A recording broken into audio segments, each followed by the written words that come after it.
If you were younger, you had a lot more choice. And if you're hit by a car, you're out of luck. You just die, I guess. No, it goes to your heirs.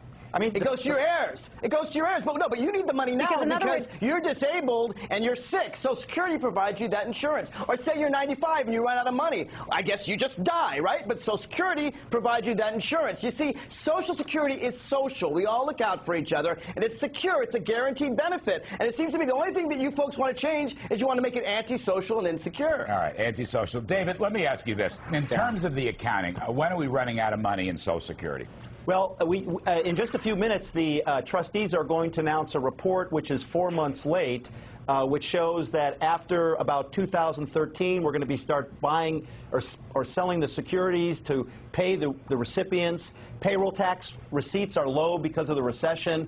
You know, we're going to be, by 2042, we're going to technically be insolvent if you'd apply the same rules to corporations that you apply to Social Security. But this is just all a gigantic shell game. To Mark's point about being social, there's nothing social about promising Americans something through the government that they can't just keep their promise with because of the economics. Also, to Mark's point, and I keep going back to Chile because that's really the purest form that we've seen of privatized Social Security. Mark, they do have a system there, a safety net to catch people that aren't part of this. But the reality is the majority of people that are tax-paying citizens are part of it. And it seems to me that at least you start with the premise that money you put in is money that you will get back. It's an individual account. Why can't we do something similar here?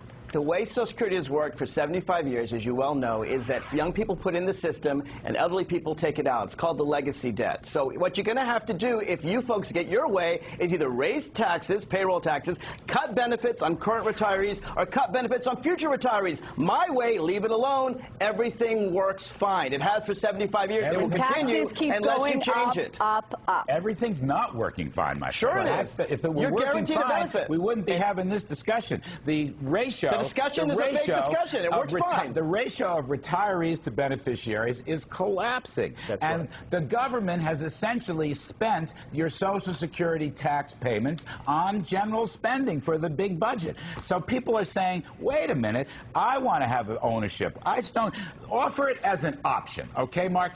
You can have your big government plan, but why don't you let responsible people have the option? I'll tell you why, Larry, having an option. Because it's called freedom and free choice. And if people opt out, and oh and behold, they get disabled and they need money, then there's a choice of letting them die. If we don't let them die, then we taxpayers have to take the burden for people making stupid bets. Well, if it would probably be less of a burden than the one we're facing right now. It's a much greater burden because then everyone invests in those junk bonds you're talking about, right? Because if it makes a return, they get a higher return, and if it fails, they know that we taxpayers have to take care of them. David, why is he wrong? You're shaking your head. It's just absurd to think that we're going to let people die in America. I mean, that's just the discussion on Social Security is always, well, if we give people choice and we allow them to invest in the market, which has created the greatest wealth in the history of mankind, that is somehow bad.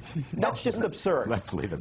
No one's taking away 401ks and IRAs in the stock market. It will exist just fine. But you just admitted that we're not going to let people starve. Right. If we're not going to let them starve, we're going to have to pay for people who make bad bets. We have all sorts of other welfare programs that'll take care of people. Interestingly enough, the wealthiest demographic in America today are senior citizens. And in the 1930s, it was the poorest demographic, right? Let's leave it there, Social Security changed that. The debate lives on. The debate lives on. It's a good debate. Thank you. Appreciate it. Terrific debate.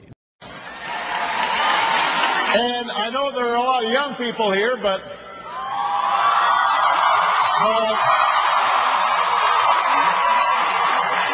and you may not be thinking about this right now, but I will soon be qualifying for my AARP card, so I want to protect Social Security.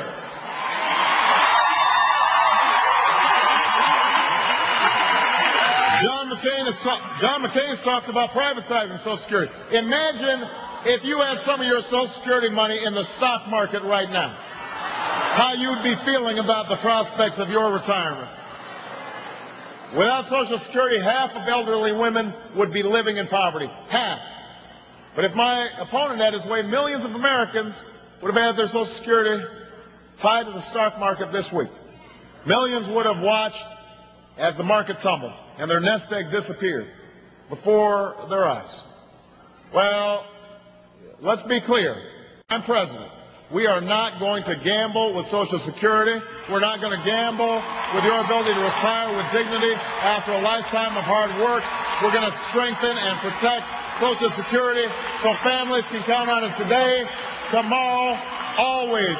That's my commitment as president.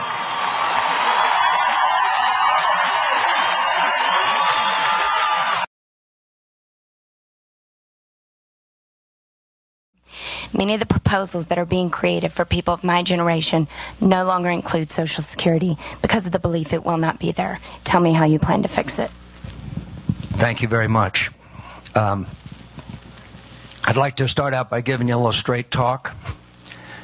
Under the present setup, because we've mortgaged our children's futures, you will not have Social Security benefits that present-day retirees have unless we fix it. And Americans have got to understand that. Americans have got to understand that we are paying present-day retirees with the taxes paid by young workers in America today. And that's a disgrace. It's an absolute disgrace, and it's got to be fixed. Now, how do you fix it?